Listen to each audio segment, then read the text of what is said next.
Jamuna Tiravana Chadi Jamuna Tiravana Chadi Jaya Radha Madhava Kunja Bihari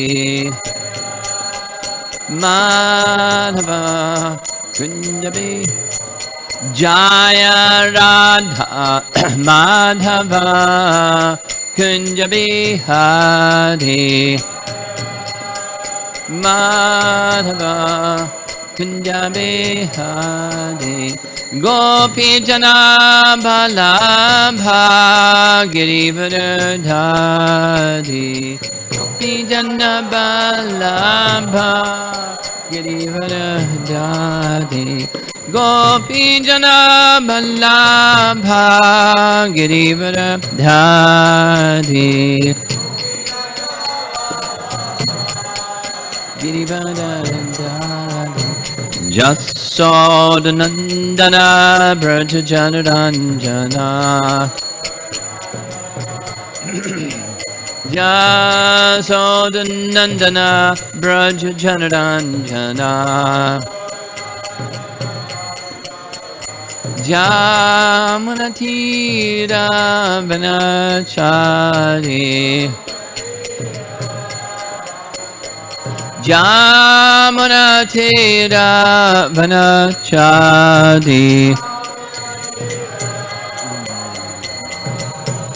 Jaya Radha Madhava Kunja Bihari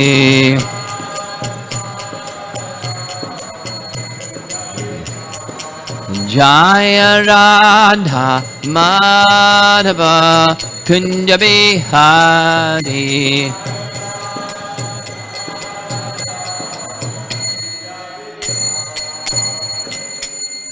Jaya Vishnupad Paramahamsa Parividakacharya His Divine Grace A.C. Bhakti Vedanta Swami Srila Prabhupada Ki Ananta Koti Vaishnavrinda Ki Grantaraj Srimad Bhagavatam Ki Gaura Premanandi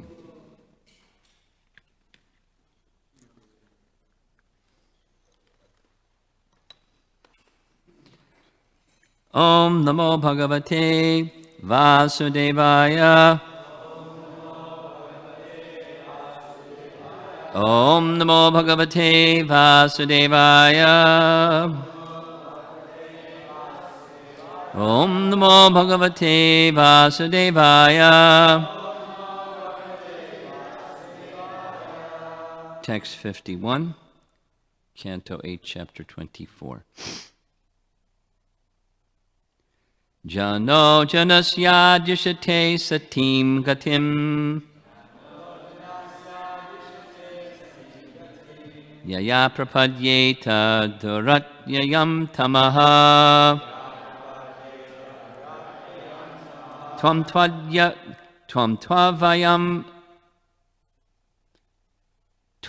tvayayam janam jnanam amoga anjasa Prapadyate yena jano nijam padam Jano janasya dishate satim katim Yaya prapadyeta daratyayam tamaha Tvam tvayayam jnanam amoga anjasa Prapadyate yena jano nijam padam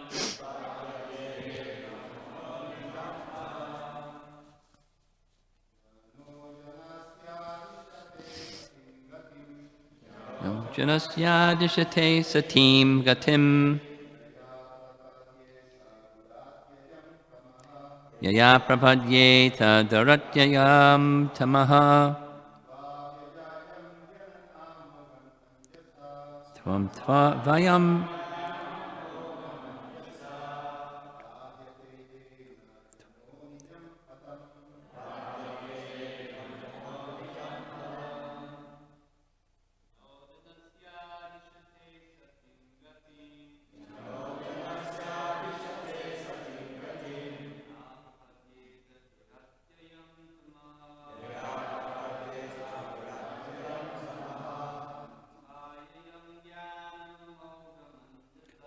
Tvam tva vayam jnanam amoga anjasa prapadyate yena jano nijam padam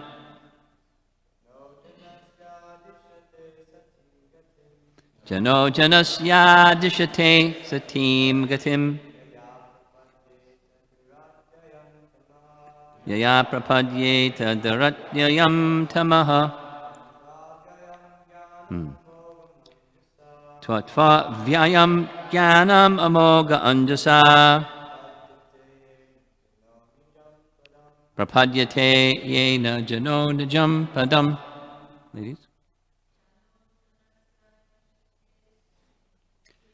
Jano janasya dishate satim gatim yaya prapadyeta daratyayam tamaha.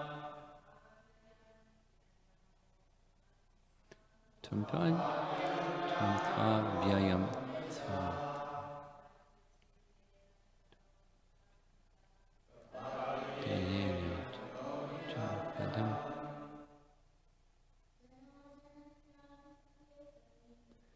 Jano janasya dishate satim gatim yaya prapadyeta daratyayam tamaha. Tvam tva vayam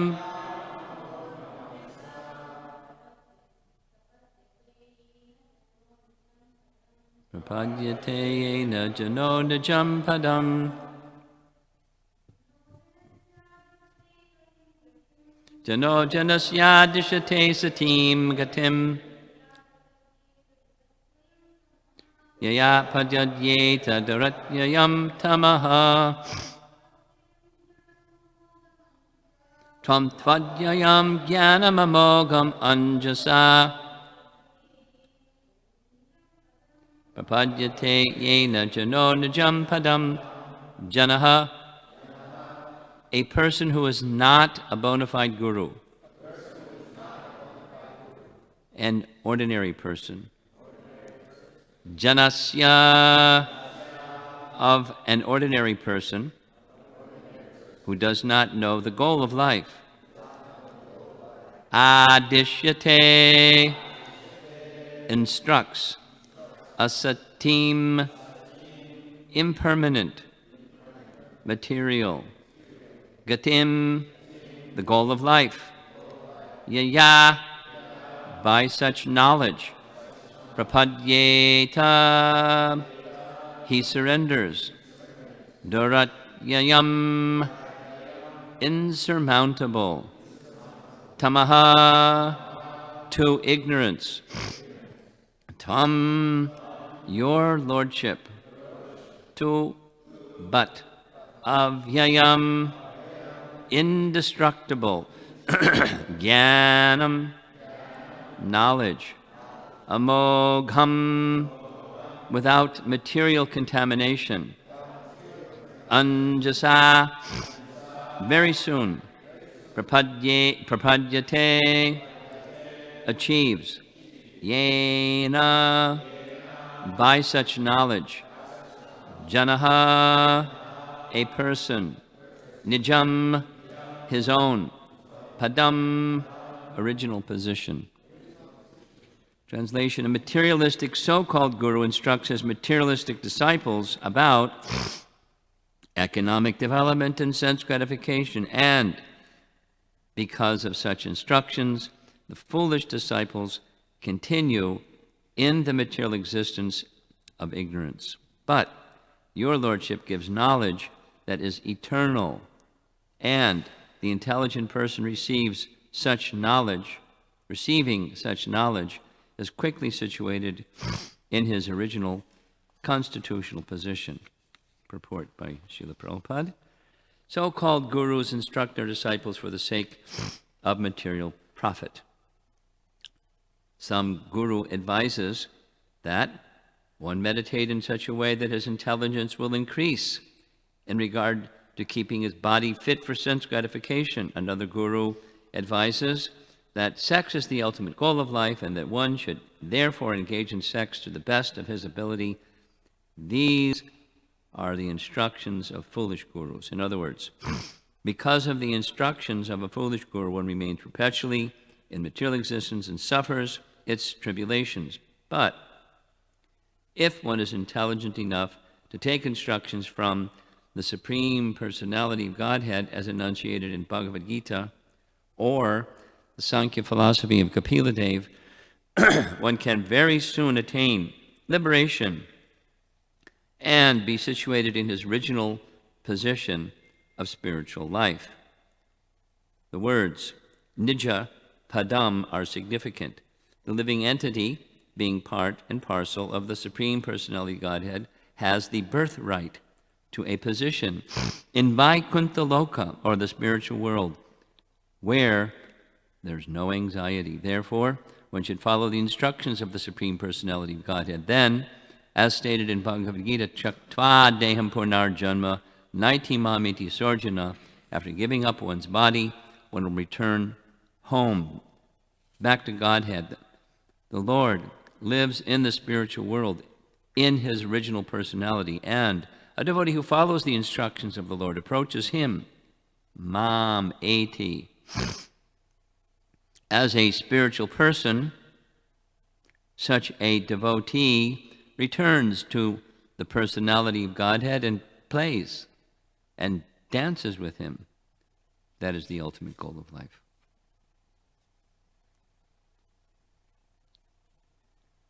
Same theme as yesterday's morning's verse, where the compare and contrast the proper guru, foolish guru, and the foolish follower that follows the foolish guru that gets the same situation as the foolish guru. Further entanglement in the complexities of material existence. So it's not it's a misnomer. It's not a guru. Someone who's taking the position of, but is falsely taking the position of. And popularity doesn't really hold much value.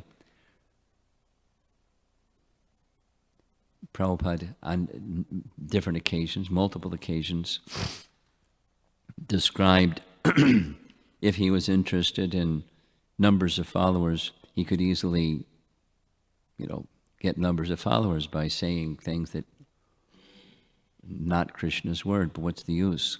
It's misleading. So the interest is not numbers of followers. The interest is to offer something genuine. And for those who wish something genuine, they can receive it. So that in the spiritual marketplace, so many varieties of something other than the goal of life. It's not to say that this tradition is the only tradition that offers the goal of life. It's to say there are many that aren't at all traditional, and they're misleading. So this is King Satyavrata speaking directly to the personality of Godhead, saying, you, the Supreme Lord, I accept you as Guru. And it's same as yesterday, because he had the good fortune of being face to face with the personality of Godhead, like Arjuna had, or Uddhava had, or others had, and received instructions from him. And if that's not available, then one doesn't have that qualification or extreme good fortune, then one can receive those same instructions in disciplic succession. And it's the same, provided there's transparency in the deliverer of that message. Unediting of the message, just deliver the message. The postal peon personality. So the Supreme Lord writes a letter. Dear Vishnudas, my beloved part and parcel living entity, here's some instruction for you. Your ever well-wisher, Lord Krishna. And the postal peon delivers the message. Dear Vishnu Das, here's a letter for you. Directly from the Supreme Lord. So just deliver the message. Be the instrument of the Lord's message. That's the guru function. And if other than the Lord's message is delivered, that's not what guru really is. It's an imposter. So the Sanskrit, the first line, jana, janasya, adishyate, asatim gatim. So janasya, the so-called guru, and the foolish janasya, the follower of the so-called guru, dishyate, gives instructions in the realm of asat, the impermanent, the temporary, the material, material elevation to prospering in this life and on to the heavenly planets, falls in the category of asat. The goal is not. Krishna is very clear. One should not aspire for that which is temporary. He's very clear. Don't do that, Arjuna. Not from the highest planets down to the lowest. Why? It's all temporary. Repeated birth and death are taking place in that realm of the temporary. Don't go there. Many people cannot hear that. They hear something else. I don't know if you've had the experience. I've had a lot of experience of people, as I travel wearing dhoti and tilak, people say, you're part of a religious movement, religious organization, skipping the preliminaries. They want to know what are the core teachings, and you say the core teachings. They don't hear what you say. They just say, oh, my religion teaches the same thing. You should be good to people, don't do harm to people, and be compassionate. My religion teaches the same thing. It's not what I said that our religion teaches, but that's what they hear. And certainly those are core values of any code of theistic conduct, naturally so. However, the teaching that can be aspired for by someone that's interested in asat gatim. The goal is another temporary situation. That's not what the goal is. It takes a while to understand, took me a while to understand this language of, Emerson and Thoreau were considered transcendental poets. And I didn't really understand what that meant. Maybe they didn't exactly understand what it meant either. But something like otherworldly or mystical or not worldly. But specifically, transcendental knowledge, just like chapter 4, transcendental knowledge. It's not just for the sake of knowledge. It's not just something that's beyond temporary, as described here. The goal is to be situated in that realm of transcendence where Krishna is from, or the Lord of the spiritual world is from, and we're meant to take shelter there. The transcendental knowledge is meant to deliver us from the bondage of material existence. And of course, what's that? And then there's all kinds of people that have different ideas of what that is. Largely impersonal and voidist. Largely. Because we're in the material world very plain and simple, out of aversion to He who is actually supreme. We have this I want to be supreme mentality. And so we're here to try to lord it over material nature. And you want to let go of the lording it over material nature because it's too problematic. Then what's left? If you have aversion to the personality of Godhead, then it's easy, impersonal or void. This negation of this. What's left is nothing. What's after this is nothing, or nothingness, or somethingness that's called Brahman, There's really no variety. It's just Sat. Om Tat Sat. Well, what's Tat? Well, that's another question. Tat is a pronoun that means that. The absolute truth is certainly eternal, but the absolute truth is a person. Anyway, that's the goal. That's in the last sentence of the purport. I'll read the last sentence again. It's nice. As a spiritual person, such a devotee returns to Tat, the personality of Godhead, and plays and dances with him. That is the ultimate goal of life. So the language of yesterday's verse was Sva-gatim.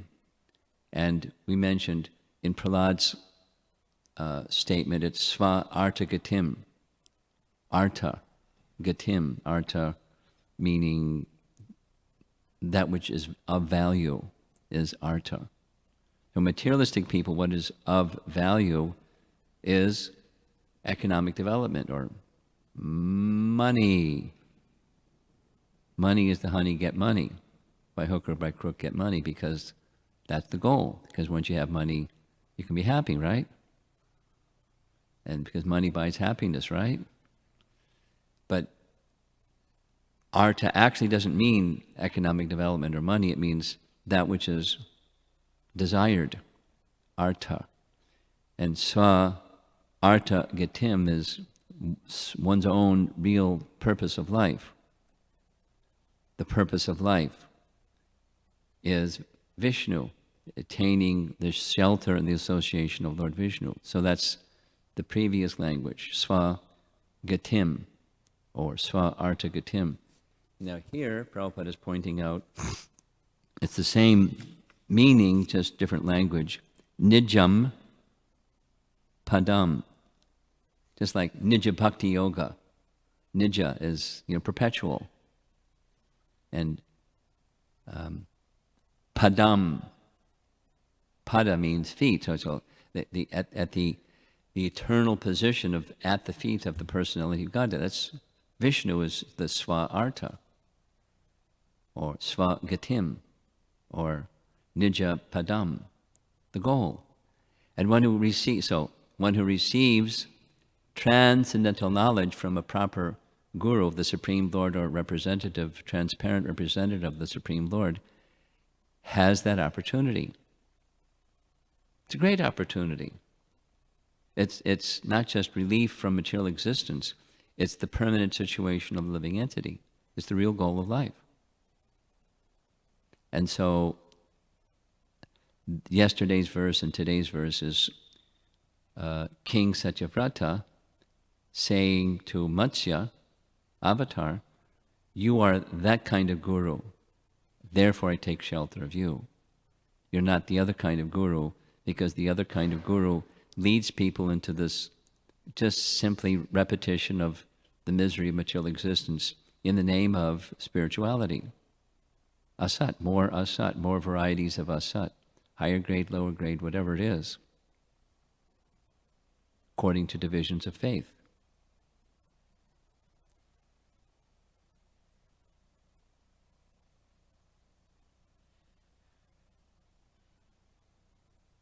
I'm tempted to make a little comment. I'll make a little comment on I think it's an important topic. Harry Potter.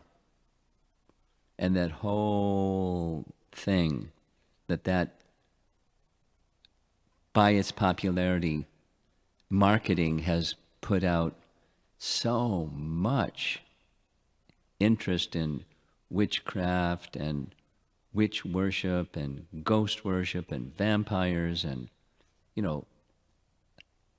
worship in the mode of ignorance, exactly according to the teaching of Bhagavad Gita. So this very gifted writer has used her gift in such a way that faith in the mode of ignorance has abundantly increased. And I don't know the extent of it, but the little bit that every now and then it crosses my vision. Why is it really popular? Because mode of ignorance is really popular. And worship, according to the mode of ignorance, has become really popular. I mean, I sometimes, when I visit homes, I'm put in a room where their teenager who's now off at college stays, and the bookshelf has like 2 shelves filled with not just Harry Potter, but all the other stuff that's in the genre of, Tamagun. Not just, what used to be is pirate stories, in high school literature and those kinds of things. Now it's, it's a whole other genre, really dark. Ooh. Popular.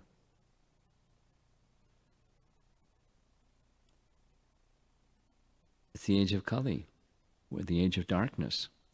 And light in this age of darkness comes from Amala Purana, and promoting interest in Amala Purana by living its message and sharing its message and helping people go from the darker or the impersonal or the voidistic prevalent message out there to shelter of the personality of Godhead. It's a nice service.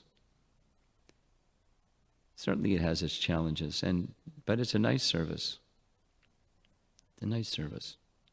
The other energy out there is abundant.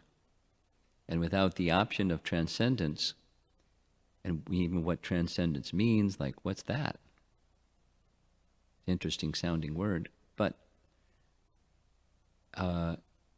this is Lord Chaitanya's mission, is in this dark age of Kali, give the holy name and this wonderful message of Srimad Bhagavatam and Bhagavad Gita. That's a nice challenge. I mean, life is a challenge. So take a nice one. And it's good for us and good for them at the same time. That's our Acharya's teaching. It's good for us and good for them at the same time. And transcendently good. Transcendently good.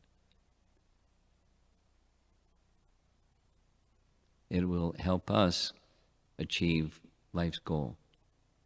And it will help them, to whatever degree the message goes through the fog and the clouds, some light. Takes a while, but it's a nice service. Very useful contribution. Okay, so any comments or questions? Yes.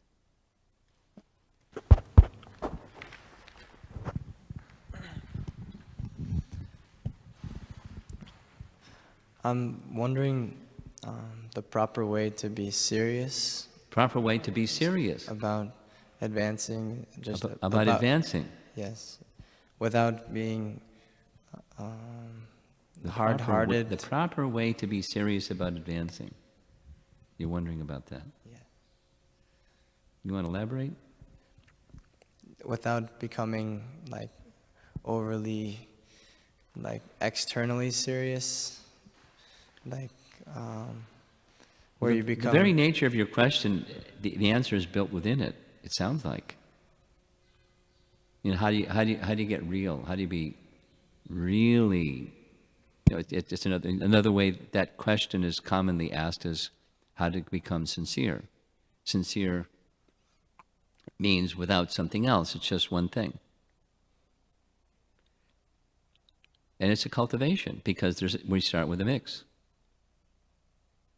There's something and there's something else. We're conditional and you have a whole bunch of wants. That's not, on target.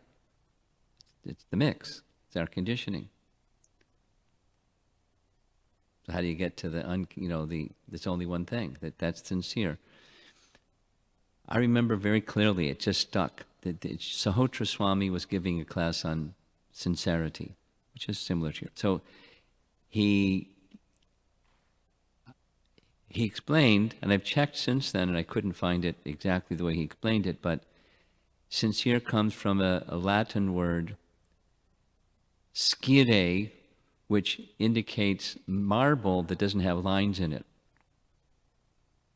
Like, the deity is very expensive marble because there's no lines in it. Normally marble has lines in it.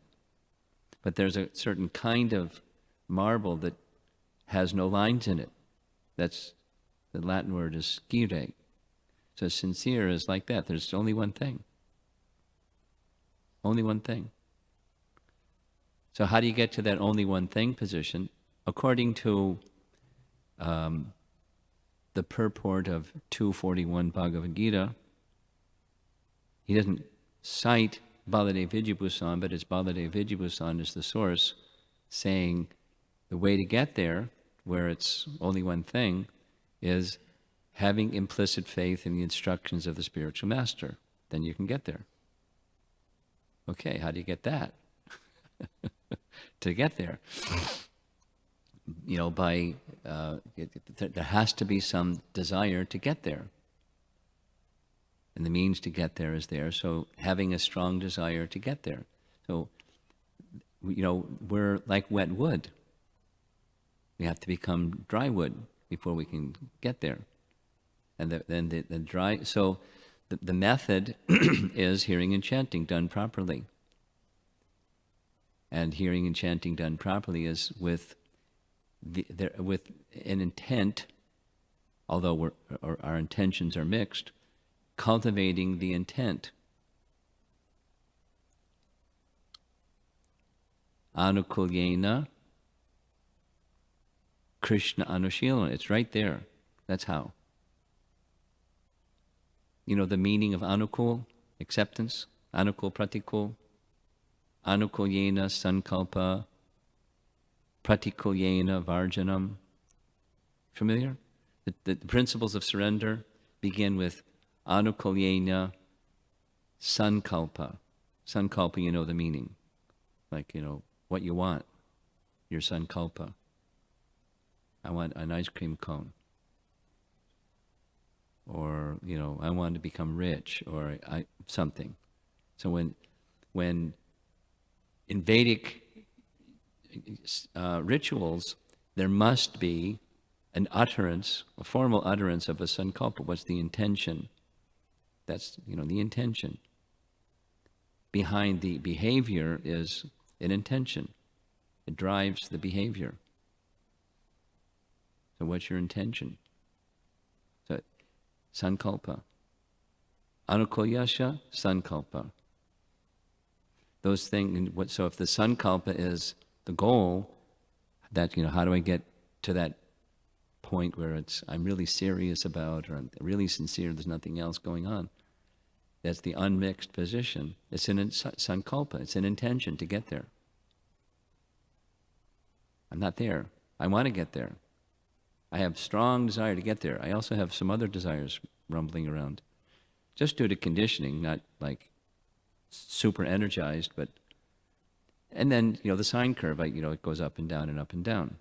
The intention gets more clear, gets less clear. So you cultivate the intention, sankalpa, anukulya, and accept things that assist that. And pratikulyasya is the opposite of accepting. Pratikulyasya varjanam, you just discard the rest. There are obstacles to get the intention, you discard them.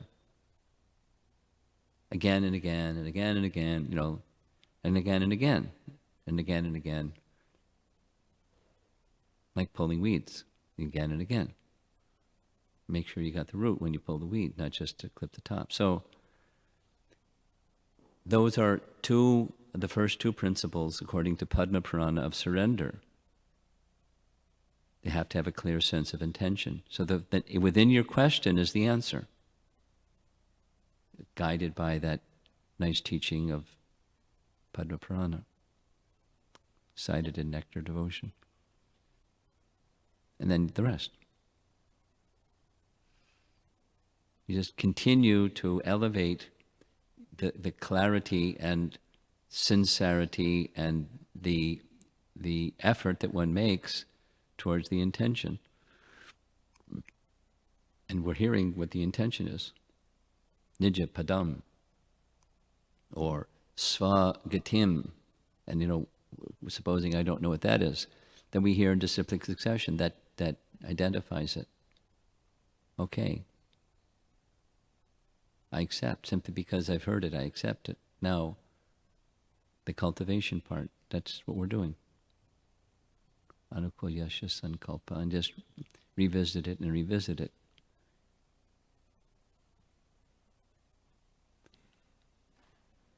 Krishna, there's intelligence needed to guide that intention, but Krishna is very kind. He gives that intelligence if that's what you really want.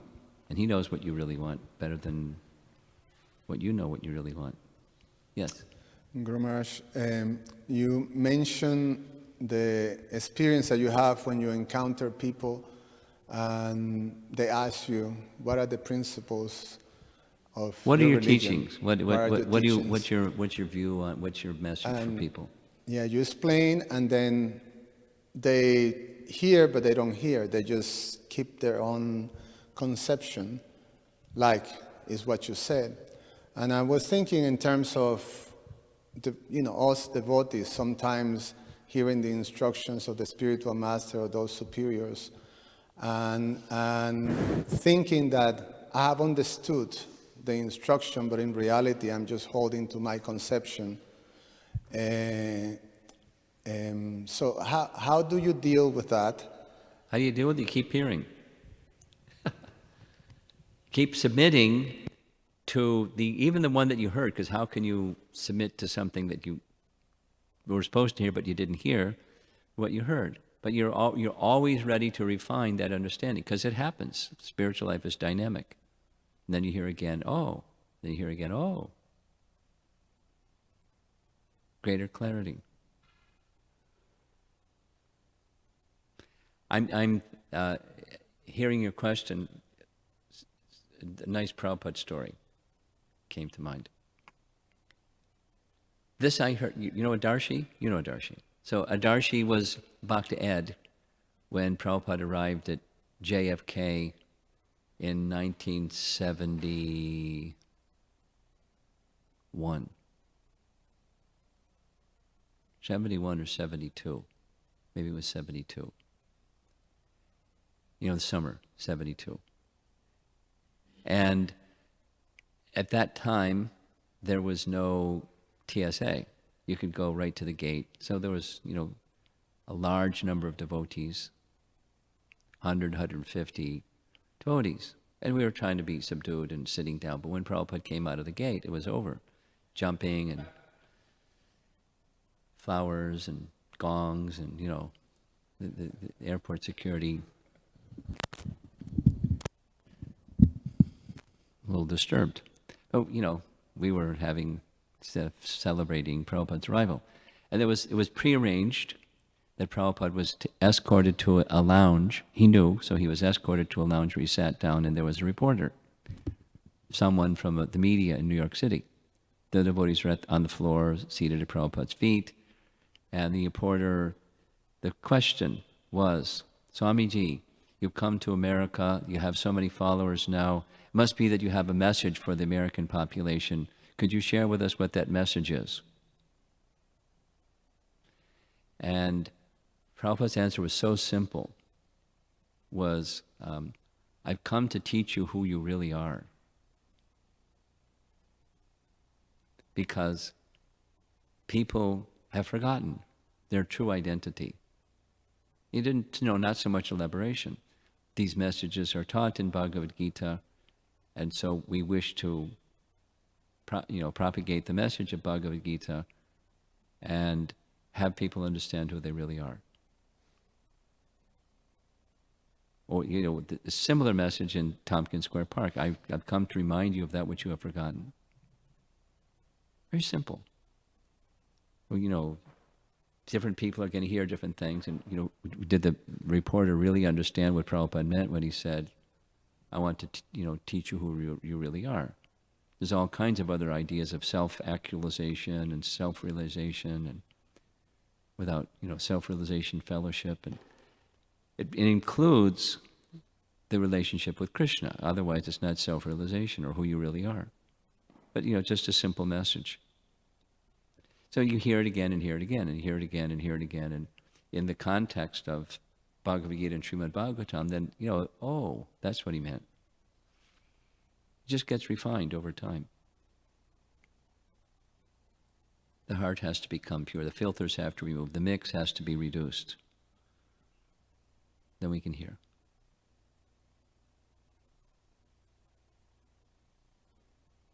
Yes.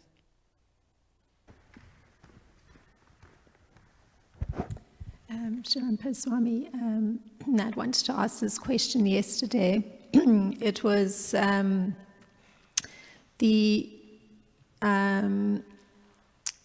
line with that, you were pointing out the comparing, contrasting of the guru that was present in the verse yesterday. And the question that came to mind was that the criterion that's met, sometimes a person may express that the criterion that's met to recognize the proper guru is visible purity. And then the exposure to persons that are, or somebody following a guru who meets that criterion, the person will not see the same purity in the follower. And so the question becomes, how can one accept the instructions coming from the follower of the pure guru? Because the same visible purity isn't there. So if one were to respond to that, what would be a response that could be helpful? Well, if I've understood your question correctly, Prabhupada's answer to that question is, on more than one occasion, he articulated, I may be imperfect, but if I repeat the words of the perfect person, my speaking is perfect. So the implication is, say it the same in a different language, purity is here and I'm here, but the message of purity, just like the message of Bhagavad Gita, is surrender to Krishna. So I say, surrender unto Krishna. And although I'm not 100% surrendered unto Krishna yet, message is the right message. Surrender unto Krishna. Or, and take any other example of the teaching of Bhagavad Gita. You're not this body. I still have some identification with the body and the mind, but the teaching is, we're not this body. We're eternal spirit, soul, part and parcel of Krishna. Now, I'm not in full realization of that the purity level is not at that stage. So, how does one who hears from someone who's not at that level of purity yet receive the message? Just be really clear what the message is. And, I can take guidance from or assistance from or help from one who's not there yet, purity-wise, if I see A and B. The message that they speak is consistent with the message of Krishna and the disciplic succession pure devotees. Their message is consistent, and I see this individual is consistently striving and engaging themselves in the means of purification. Like Prabhupada's statement to, in another occasion, if someone is standing in the shower to become clean, don't fault them for being not clean yet. They're taking the means to become clean.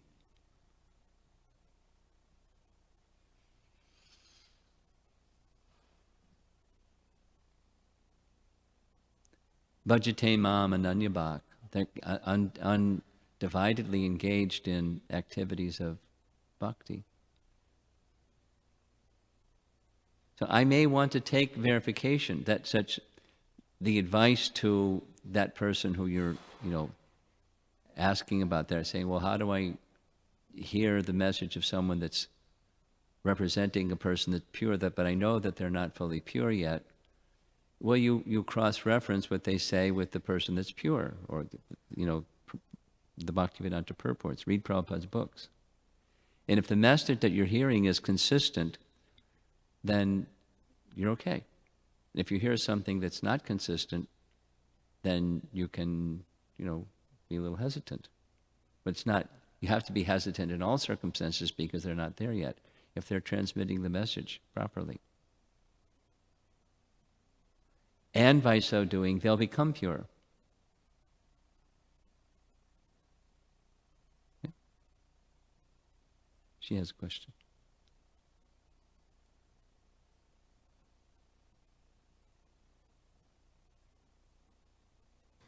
How to be not to carry out the emotions of others? How to not carry the emotions of others. You got enough of them, don't you? I mean, each of us, not you. Each of us has our own abundant set of emotions. So it's an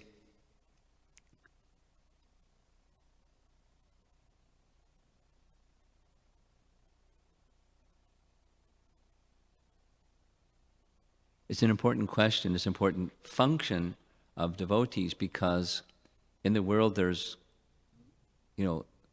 lots of negative emotions. So it's nice to carry the positive emotions, but you get on the bandwagon of the positive emotions, then you're inviting, all the negative ones too. So the best, the transcendental message is your tendency, or our personal tendency towards carrying emotions, is in relation to Krishna. That's the transcendental solution. So supposing somebody they're feeling a negative emotion due to circumstances. Now, how does Krishna feel about that? Well, Krishna doesn't like people to suffer. So our attention goes to Krishna, and then you pray to Krishna about the suffering of this person or the world or the negative emotions of others. You turn your attention to Krishna, because he is the one that can effect some change if there's to be some change. Prayer. Shelter taking in Krishna.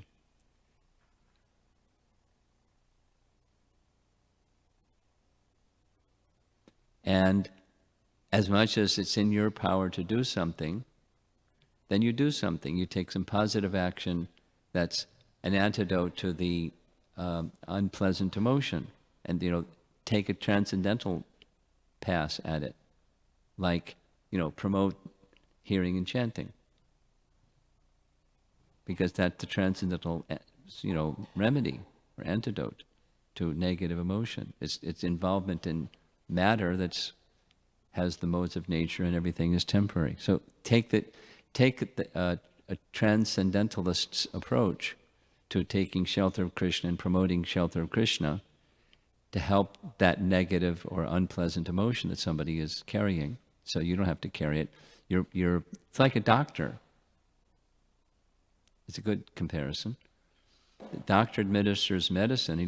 He may have some empathy for the suffering of the patient, but his solution is he's administering medicine, or the means to get cure, to whatever degree there can be a cure for the disease condition. Administer the medicine as where you place your, and depend upon Krishna for it. Please be kind upon this person has difficulty and, as a result, negative emotions. due to that difficulty. Promote connection with Krishna in an appropriate manner, as best as you can understand an appropriate manner is.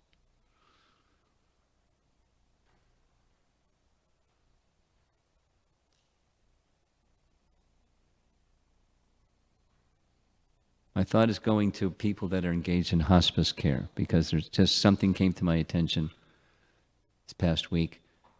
A devotee in China, really nice man, has had a chronic illness, and the chronic illness, he tried this and that and the other thing, and it's not getting better. Now it's getting worse. And all the different doctors that he's tried to get help from, they're saying, there's nothing they can do. So his light's going out. So the devotee community there has a lot of concern for this really nice Prabhu, and his light's going out. So I recommended that they contact the Vrindavan Hospice and see if they could admit him. So then there's the community in China, and then there's the people that work in hospice, and that's what goes on. And it's not just disease that can be cured, but it's the diseases that can't be cured. The light's going out. For all those people that go to a hospice, that's why they're there. So what about that? The emotion of the people that work with hospice. You can't carry the emotion of the person, the light's going out. You can be in service to them so that that transition can be as Krishna conscious as possible through the midst of all the, whatever it is, pain and grief and attachments and stuff. And from what I understand from people who do that service, it's the reward is in being the assistant to the person that's passing through that difficulty in the best possible way, according to Krishna's enabling them to do so. So take the hospice service and take that message and apply it to your question. Just, someone's passing through some troubled waters. You do the best that you can, rather than carrying the negative emotion that they may be feeling. Help them make the transition to the boat that takes them to Krishna. And they can say yes or no or maybe, but that's what you can do.